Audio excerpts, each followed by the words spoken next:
Então, dando prosseguimento ao nosso colóquio, apresentar o professor Mário Fiorani, que é um colega nosso aqui da UFRJ, do Instituto de Biofísica Carlos Chagas Filho. Ele fez o doutorado dele e o mestrado, doutorado pela biofísica, e fez ciências biológicas pela UFRJ. E tem... Peraí, eu estou lendo Cecília de Pereira.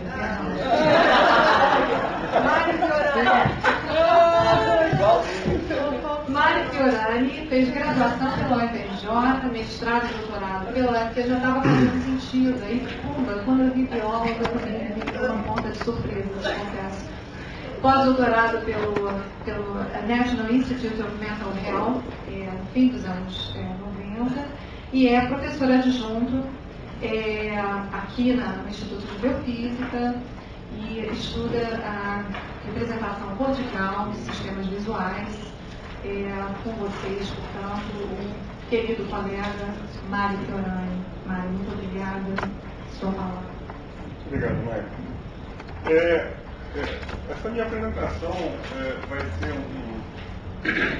como eu vou falar de ciência e depende de comprovações, etc. Vai ser um pouco áida em relação ao que eu chamo de a poesia da arte e da filosofia, tá? E eu sou professor, então tem essa coisa de demonstração, de mostrar as coisas, então as figuras aqui vão ser às vezes um pouco repetidas, tá?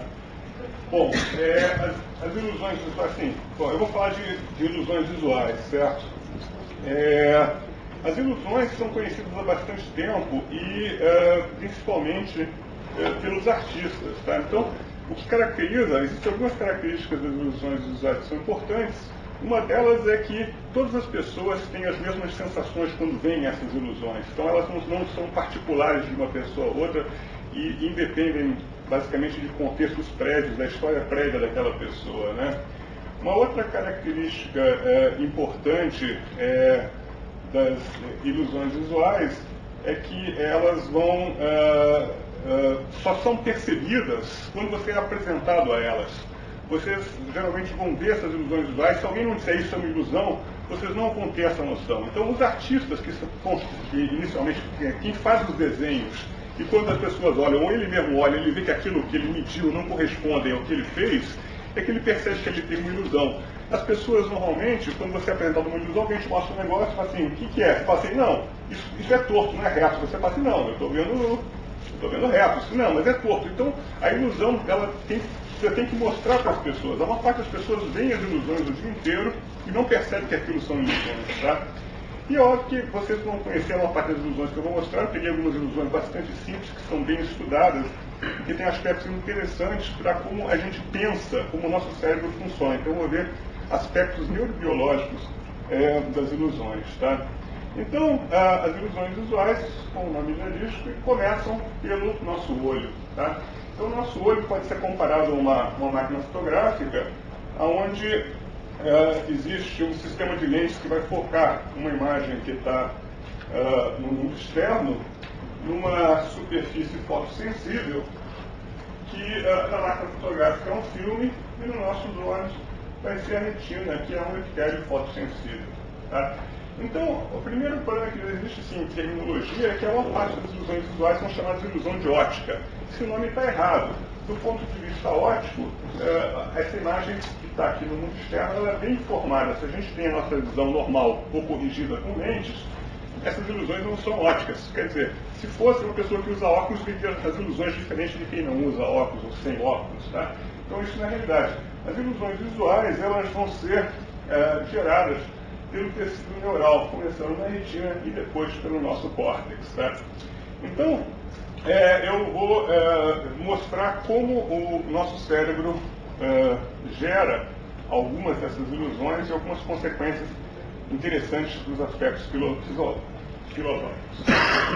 Então, como eu mostrei antes, uma imagem que está no mundo externo, ela é focada com precisão na nossa retina, E na nossa retina existem essas celulinhas que estão aqui, a luz passa ao contrário pela retina, mas essa última camada de células são os fotorreceptores, tá? Que são as células que vão perceber se existe luz ou não existe luz em um certo ponto do espaço, tá? Então a primeira coisa interessante que existe é que uma imagem lá no mundo externo coerente é projetada continuamente na nossa retina, e a primeira coisa que o sistema nervoso vai fazer é pegar essa imagem e destruir ela completamente, vai pulverizar literalmente essa imagem, fazendo com que cada neurônio, cada celulinha, cada fotorreceptor só possa ver um pontinho muito pequenininho daquele campo visual, tá? E, além disso, essa matriz de fotorreceptores que a gente está na retina, na parte central, que é, né, que a gente está fixando, ela é mais densa, né, tem mais células, mas mesmo assim, a resolução seria muito abaixo do que é a nossa percepção. É como se a gente estivesse trabalhando na nossa retina com uma tela de extremamente baixa resolução, e a nossa percepção é uma percepção muito mais fina do que é a realidade da imagem que chega na nossa retina, tá? Então, isso vai ser construído pelo nosso sistema nervoso central, tá? Primeiro aspecto interessante é que a retina faz parte do sistema nervoso central. Então, existem várias células na retina que processam a informação. Antes dela ser mandada para o cérebro, essa informação já é processada na retina, tá? Depois, a gente vai usar mais do que 1/3 do nosso córtex para reconstruir aquela informação que foi completamente fragmentada e pulverizada. Então a nossa percepção depende de uma maquinária extremamente complexa, é a parte mais complexa do nosso sistema sensoriais, é o que ocupa a maior parte do nosso manto cortical, é a nossa percepção visual, tá? Então a gente vai pulverizar uma imagem assim que ela entra no sistema nervoso, depois vai gastar mais do que 1/3 do nosso córtex para construir essa imagem que a gente olha e vê um mundo que parece uma coisa simples, que é fácil de ser feita, mas isso envolve um processamento neural extremamente sofisticado, tá? Isso aqui isso aqui, por acaso, é um cérebro de macaco, tá? Mas é muito parecido com o humano, que é mais bem estudado. Essa parte aqui de trás é o polo occipital. Essa área mais azul escura aqui é a área visual primária, né, que a informação visual chega primeiro, e depois ela se dirige para partes mais anteriores, né? Nesse esquema aqui, o córtex foi desdobrado, quer dizer, se achatou o cérebro, se fez algumas descontinuidades, como um mapa-mundo, né, que é redondo, você pode aplanar ele, foi aplanado aqui, e a gente pode ver, isso aqui é a área visual primária, foi cortado aqui entre a área visual primária e secundária, teve um outro corte aqui, que o nosso córtex auditivo ocupa essa área, o córtex somatosensorial da superfície do nosso corpo ocupa uma área menor, isso aqui é controle motor, o resto é área associativa, linguagem, etc. e tal. E as partes do córtex envolvidas com a visão realmente ocupam mais do que 1/3, chega quase a metade da superfície cortical. Tá? Então eu vou começar a falar de ilusões, começando logo pela retina. A retina é um prolongamento do sistema nervoso central, tá? E é composta de várias camadas, e existe uma célula que é a ganglionar que vai se projetar depois para outras estruturas do cérebro. Tá? Então, já na retina, ocorre a primeira ilusão, que é uma ilusão bastante simples. Todo mundo deve conhecer essas ilusões. É uma ilusão chamada de contraste simultâneo. Tá? O que a gente tem aqui? A gente tem aqui em cima um gradiente que vai de cinza claro para cinza escuro, aqui embaixo também, e aqui no meio a gente percebe um gradiente ao contrário, que é cinza claro aqui e vai do escuro para lá. Qual é a ilusão aqui? Essa barra aqui do meio, ela tem um cinza homogêneo. Esse cinza aqui é idêntico ao cinza que tem aqui. Se eu trocar, essas partes aqui são chamadas de indutores. Se eu substituir esses indutores por uma superfície de mesmo brilho, a gente vê que essa faixa central ela tem a mesma cor, tanto nessa extremidade quanto nessa. E, é claro, vocês olhando aqui, se vocês tamparem a parte de cima e a parte de baixo da imagem, vocês vão ver que essa parte central é do mesmo cinza, não é nenhum artifício do meu computador aqui, vocês podem brincar com isso em casa. Tá? O que é interessante, então, como o Fernando falou, é que o que o nosso cérebro está fazendo nessa parte mais básica é comparar os opostos. Quanto maior for o contraste, mais interessante é para a nossa percepção, vai chamar mais a nossa atenção, vai ter mais saliência. Então, esse cinza daqui vai ser comparado com esse branco, com esse cinza mais claro, e ele é escuro. Esse cinza daqui vai ser comparado com esse cinza escuro, ele é mais claro. Consequentemente, o nosso cérebro constrói a nossa percepção um gradiente que não existe na realidade. Tá? Essa é uma construção muito simples, mas bastante potente dessa ilusão, que ocorre já na retina. A imagem, antes de chegar no nosso cérebro, já chega adulterada. Quando ela chega no seu cérebro, ela já chega já diferente do que é a realidade. Tá? Essas ilusões têm outras composições delas que são muito mais fortes. Essa daí todo mundo viu na internet. Qual é a ilusão aqui? A cor desse quadrado A é exatamente igual à cor desse quadrado B. Alguém tem dúvida disso? Se eu pegar e cobrir esses quadrados agora, né, vocês vão ver que eles são exatamente iguais. O que importa é que eu estou comparando o quadrado A com o que está em volta, o B com o que está em volta, e o B ainda está na sombra. Isso, o fato de ele estar na sombra e existir esse gradiente aqui, desse claro para esse escuro aqui, fazem com que o preto que esteja em volta desse aqui seja muito mais diferente do que o branco que está em volta daquele ali. Então, da mesma maneira, o nosso cérebro está trabalhando com um comparador. Ele está comparando esse com esse, além disso, isso aqui está na sombra. Tá? Então, o que você coloca, quando o artista está fazendo uma composição gráfica, ou uma arte qualquer, o que ele coloca lá, muitas vezes não vai corresponder ao que é a percepção das pessoas. Tá?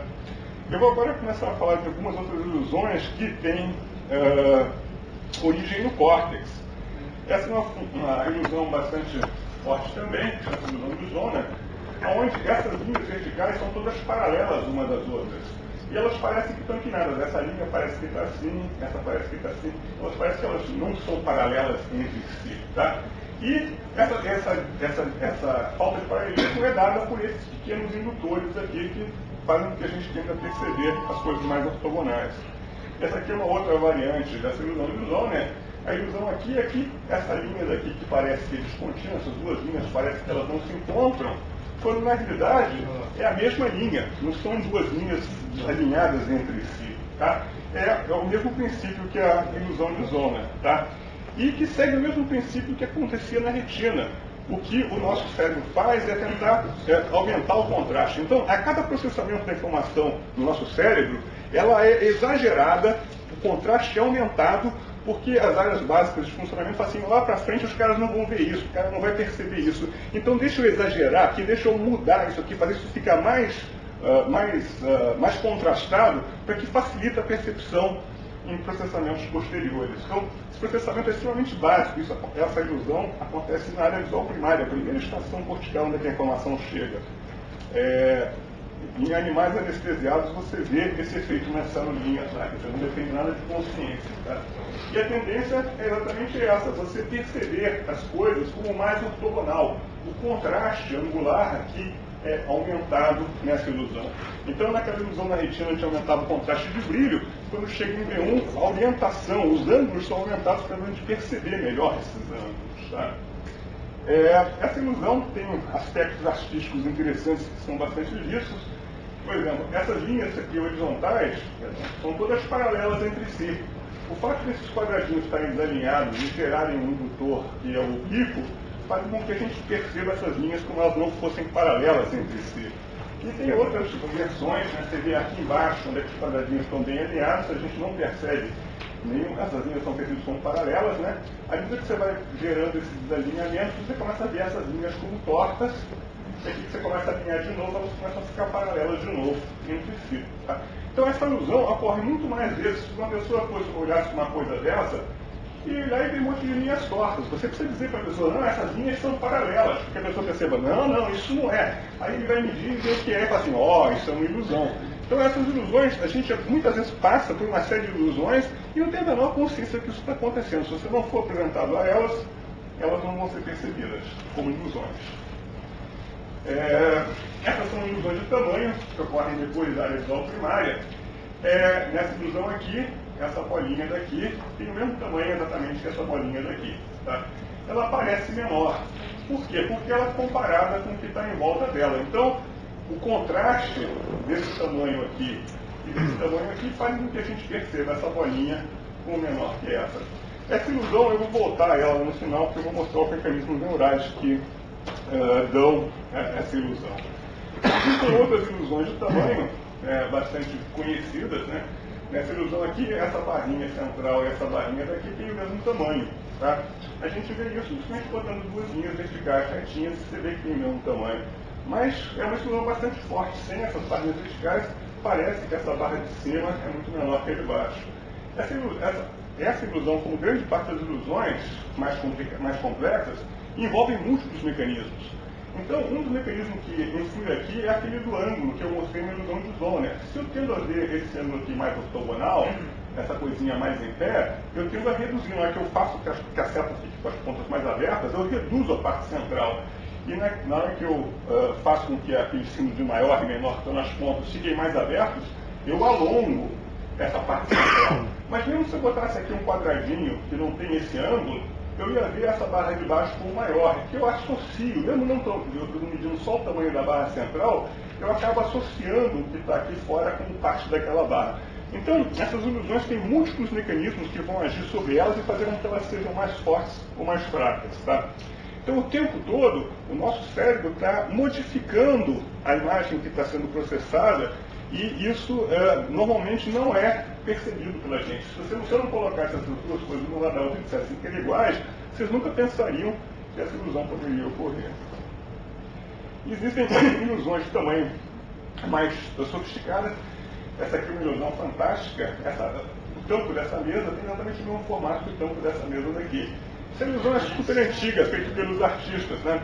Como é que eu posso fazer isso? No meu computador eu fiz isso com transparência, rodei uma sobre a outra, e está aqui em vermelho, está o mesmo conjunto rodado, mostrando que esse tampo aqui é exatamente igual a esse tampo aqui.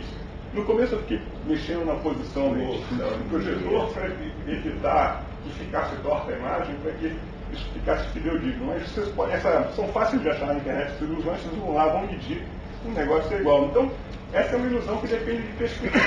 Né? Quando a gente está olhando para alguma coisa, a gente não está vendo uma figura bidimensional, a gente imagina uma figura tridimensional. E essa perspectiva engana a gente em muitos sentidos. Uma outra ilusão de tamanho que envolve perspectiva seria uma figura como essa. Qual é a ilusão aqui? O tamanho dessa mulher aqui é exatamente igual ao tamanho dessa mulher aqui. Essa daqui parece muito maior, mas fisicamente, se vocês forem medir, vocês vão ver que é igual. Eu fiz isso para vocês, botei círculos de tamanhos iguais, vocês veem que ela tem o mesmo tamanho. Tá? Mas essa ilusão aqui, ela já é mais sofisticada, porque além da perspectiva, a gente faz inferências. Né?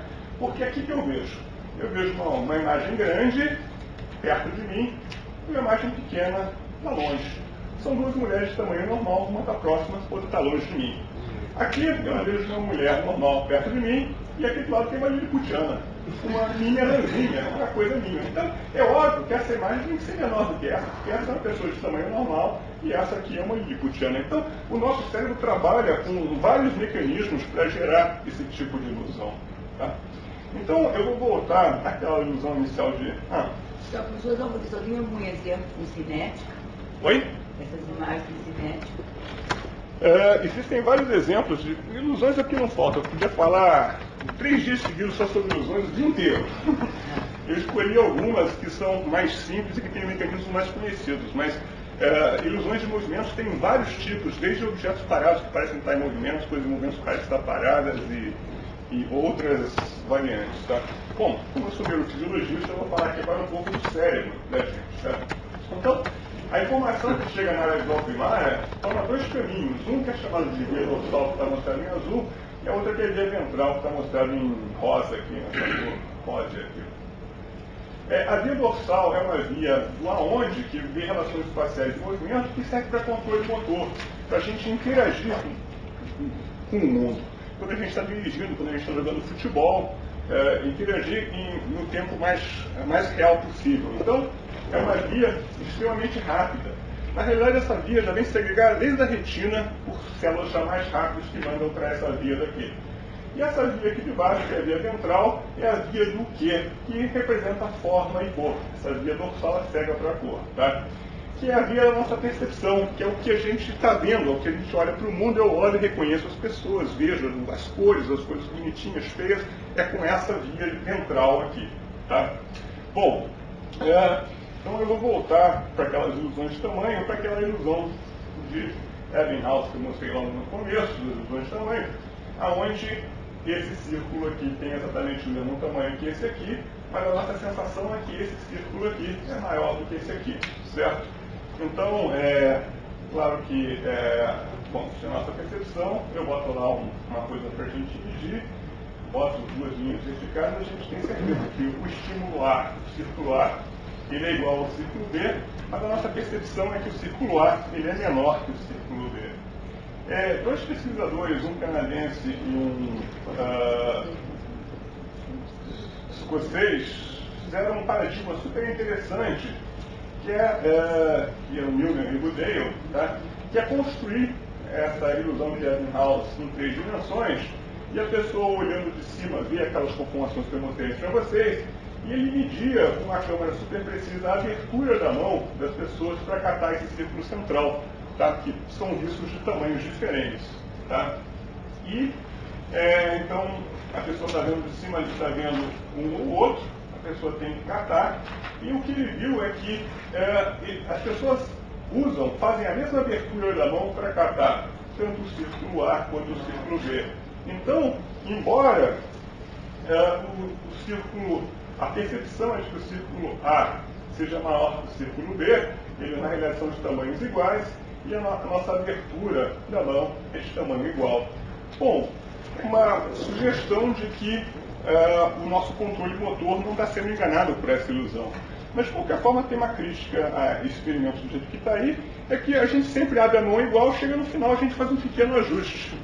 Então, o que os autores fizeram? Eles fizeram a contra-ilusão. Eles pegaram esses círculos que tinham tamanhos iguais, prestem atenção agora nesse círculo aqui da esquerda, e colocaram um círculo central menor. Lembra que a gente via ele como maior. Então, na hora que eu coloco ele central menor, quando eu vejo a ilusão desapareceu. Agora, esse círculo que eu sei que ele é menor parece igual a esse aqui. Tá? Então, eu sei que o estímulo A é menor que o B, a nossa percepção é que esses dois estímulos são iguais. E ele botou lá de novo as pessoas para catar. Né? E o que ele observou é que as pessoas abriam menos a mão para pegar o estímulo A do que para pegar o estímulo B. Isso independente de que a percepção fosse de que esses estímulos eram iguais. Tá? Então, o que importa para o nosso controle motor não é a nossa percepção, está muito mais próximo à realidade do que a nossa percepção. Tá? Vamos voltar para aquele esquema anterior que eu mostrei das vias dorsal e ventral. Tá? Então, essa via dorsal, que é bastante rápida, ela aparentemente é insensível às ilusões. Então, você imagina só, ilusão de Zollner, aquelas linhas oblíquas. Toda vez que você passasse de carro por linhas oblíquas, você começasse a andar mais ortogonais a elas. Você saía da estrada toda vez que você cruzasse uma linha que fosse oblíqua à estrada. Então, o fato dessas ilusões não atrapalharem nossa interação com o mundo, fazem com que elas não sejam percebidas. Se essas ilusões atrapalhassem a nossa interação com o mundo, elas seriam muito mais percebidas do que a nossa percepção. Então, se você visse coisas tortas, se fosse interagir com elas, se você errasse a sua interação, isso chamaria a sua atenção. Mas o que acontece é que essa via dorsal não ouvia as ilusões, e a via ventral, quer dizer, o controle motor ele tem uma percepção muito mais inconsciente, enquanto que a via ventral é responsável pela nossa percepção consciente. Então, quando a gente vê as ilusões, a gente está vendo as ilusões com a via ventral e não com essa via dorsal. Então, só um resuminho de tudo que eu falei aqui. A imagem, então, chega na nossa retina, ela vai ser literalmente pulverizada em milhares de fragmentos, milhares não, milhões de fragmentos pequenininhos, e depois a gente vai gastar mais do que 1/3 do nosso cérebro, do nosso córtex, para gerar uma percepção. Essa percepção, ela pode ser mais precisa e inconsciente e ser usada para o controle motor, que é a interação rápida que a gente precisa fazer, e ela pode ser consciente, e essa percepção consciente ela é melhorada, maquiada, ela é interpolada. A nossa percepção é muito melhor do que a matriz de fotorreceptores que a gente tem na retina. Isso quer dizer o quê? O nosso cérebro gasta um esforço enorme para que a nossa percepção seja constante, para que a gente olhe para o mundo e veja as coisas suaves. Movimentos oculares, eu nem falei isso para vocês, quando a gente mexe o olho, a coisa mexe de uma forma muito drástica, a gente só mexe o olho em movimentos sacádicos, que são muito rápidos. a gente tem a sensação que o olho mexe suavemente. O cérebro gasta um esforço enorme que a nossa percepção visual seja suave, seja contínua, e o nome disso é esse termo aqui, que é constância perceptual. Tá? E essas ilusões todas que eu falei são interessantes, que elas independem da história prévia do sujeito. Por exemplo, meu irmão é um flamenguista doente, né? Você mostra em câmera lenta lá o pênalti, ele fica dizendo não foi, não foi, não foi. Essas ilusões, elas independem de interpretação. Qualquer pessoa que olha aquilo vai olhar e vai ver a mesma ilusão. Então não depende do que você quer ver ou do que você não quer ver. Independente se você quer ver ou não quer ver a ilusão, você vai ver ela sempre igual. Essa é uma ilusão extremamente bonita. Eu gosto, que é chamada de espiral de Fraser, tá? Que não é uma espiral, são todos círculos concêntricos. Se eu vou seguindo um deles aqui, ó, você vê que eles não saem do lugar, tá? Então, uma coisa importante aqui, São Tomé estava errado, ver para crer não funciona. Você não acredita em tudo que você vê e nem aposta todas as suas fichas em tudo que você vê. Tá? Obrigado. É isso que eu tinha que falar.